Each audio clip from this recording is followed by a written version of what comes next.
Salut à tous, bon retour aux abonnés One Piece et bienvenue pour les nouveaux. Alors aujourd'hui vidéo One Piece car je prends du plaisir à la lecture dernièrement. Et ça, il y a bien longtemps que ça ne m'est pas arrivé. Merci à l'arc Egghead. Alors, je ne sais pas trop comment définir cette vidéo, mais pour faire court, je vais parler comme un simple lecteur qui donne son avis sur la question « Rentre-t-on dans une nouvelle ère avec One Piece ?» Je veux dire quoi par là ? Eh bien, je ne vais pas m'intéresser aux points externes comme la hype, les ventes, l'argent que la licence rapporte, mais bien une ère du point de vue histoire-scénario. Avec le chapitre 1095 et depuis l'arc Egghead, je trouve que l'histoire prend un nouveau virage, je pense qu'il y a matière à débat, donc si vous n'êtes pas d'accord avec ce que je vais dire, donnez votre avis en commentaire. Avec la chute de Kaido et Big Mom, nous pouvons dire que la saga Empereur est terminée, voire même révolue. Bien évidemment, il reste toujours des Yonko et un poneglyphe à trouver pour Luffy. Pour commencer, j'aimerais expliquer que d'après moi, le côté piraterie va prendre du recul. Ouvrez les guillemets, bien sûr, quand je dis recul. Chose qui me pousse fortement à penser qu'une nouvelle ère arrive pour la suite de l'histoire. Avis personnel, même si Luffy a vaincu Kaido, actuellement il ne pourrait pas le vaincre en 1 vs 1 sans intervention extérieure comme il y a eu tout au long de Onigashima. Je précise ceci pour en venir au fait que Shanks et Barbe Noire sont et seront toujours une menace pour Luffy en termes de bagarre. Je fais cette parenthèse pour bien appuyer ce que je dis sur la piraterie va prendre du recul pour la suite de l'histoire mais pas disparaître. Si Luffy avait la force de soulever n'importe quel pirate, eh bien il n'y aurait plus aucun intérêt de développer des personnages de la piraterie pour le scénario. Cependant, pour moi il ne reste plus qu'un seul pirate dans la course pour faire trembler Luffy. J'appelle Marshall D. Teach. Baggy veut prendre le One Piece, sauf que Mihawk et Crocodile sont pas chauds pour se taper les autres Yonko, et le bougre a 0 poneglyphe à son actif. J'avais prévu Baggy Yonko, mais si Oda le met au roi des pirates, voilà. Mais il y a toujours une chance pour que ce soit le cas. Pour ce qui est de Shanks, après avoir détruit Kid et pris les copies des héros de poneglyph, il doit sûrement avoir un avantage pour la localisation du dernier. Mais je ne peux pas concevoir Shanks s'opposer à Luffy, ou bien même tout simplement le revoir. Pourquoi ? La fameuse promesse de lui redonner son chapeau de paille. Je ne sais pas vous, mais moi ça me perturbe. Si Luffy croise Shanks avant d'être le roi des pirates, il doit lui redonner son chapeau.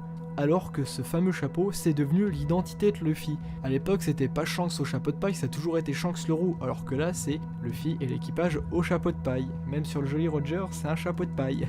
Bon, allez, même si ça vous convient pas, on va partir un peu plus théorie, avec le gros Mugiwara sous Marie-Joise, que Im avait été voir qui est congelé, donc même là-dessus, il a peut-être un rôle de clé, le chapeau de paille de Luffy. Bref, pour moi, Baggy et Shanks ne sont pas, pour ma part, un danger ou une opposition pour Luffy. C'est pour cela que côté pirate, à ce stade de l'histoire, il ne reste plus que Barbe Noire. Dans ce cas, avec le nombre d'années qu'il reste à One Piece avant de se finir, Barbe Noire ne peut pas à lui seul accaparer toute l'attention. Il reste donc la marine. Malheureusement, je pense aussi que pour eux, c'est la fin. Garp est porté disparu et ne fera pas de mal à son petit-fils.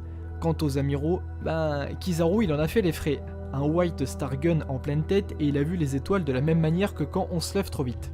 Comment ça je suis un faible ? Ça m'est arrivé une seule fois. Bref, plus sérieusement, Luffy arrive enfin à battre un amiral avec un Gear 5 qui le transforme, certes en vieux à la fin, donc qu'il ne maîtrise pas parfaitement. Je veux pas lancer de débat car il n'a pas lieu d'être, mais même Saint Jai Garcia, je sais pas si ça se prononce comme ça, mais bref, Saturne précise à Kizaru que c'est normal sa défaite avec l'adversaire qu'il y a eu en face. A la rigueur, Akainu, mais même combat qu'avec Barbe Noire, ils ne peuvent pas tenir encore aussi longtemps le rôle de méchant seulement à deux. Vous le devinez donc tous, désormais Luffy ne se battra plus contre des pirates, du moins Barbe Noire, ou encore la marine, mais directement contre le gouvernement mondial. Saturne le dit d'ailleurs de lui-même, tu t'attaques au gouvernement mondial. Entre les 5 doyens, les chevaliers divins, mais bon, on se méfie à part le potentiel père de Shanks, c'est un Garling Fingerland, les autres ça sera peut-être comme les Tobiropo, les Numbers, enfin bref c'est encore un autre débat tout ça. Donc je disais les chevaliers divins, châtieurs de dragons célestes, attention c'est pas n'importe qui, et pour finir, Im. Sans oublier la technologie de type Mother Flame ou encore les séraphins. Avec les révélations qui sont de plus en plus proches, et Oda qui commence à sortir les infos, le gouvernement mondial devient l'ennemi numéro 1. Je pense qu'à partir de maintenant, en dehors de l'arc Elbaf qui va enfin arriver, nous ne retrouverons plus la recette d'avant en termes de narration. Mais par contre, j'apprécie énormément cette nouvelle ère. J'ai l'impression de revivre la même passion qu'au début de l'œuvre, c'est-à-dire avant l'ellipse. Je ne sais pas vous, mais moi je pense qu'une page se tourne. On arrive à un tournant scénaristique et le Gear 5 doit être un moyen pour Oda d'apporter de la légèreté où il y aura beaucoup de tension. Est-ce quelque chose d'évident pour vous ou qui n'a aucun sens? Je vous écoute, mais moi j'ai retrouvé un vent d'entrain pour One Piece et je pense que l'histoire y est beaucoup. Car dernièrement, Onigashima, Whole Cake Island, même encore un petit peu avant, c'était pas la grande joie et je trouve que là, on reprend un bon cap. Voilà, je voulais reprendre les vidéos avec quelque chose dont j'appréciais en parler, c'est chose faite. J'espère que de votre côté ça vous a plu, et sur ce, à la prochaine!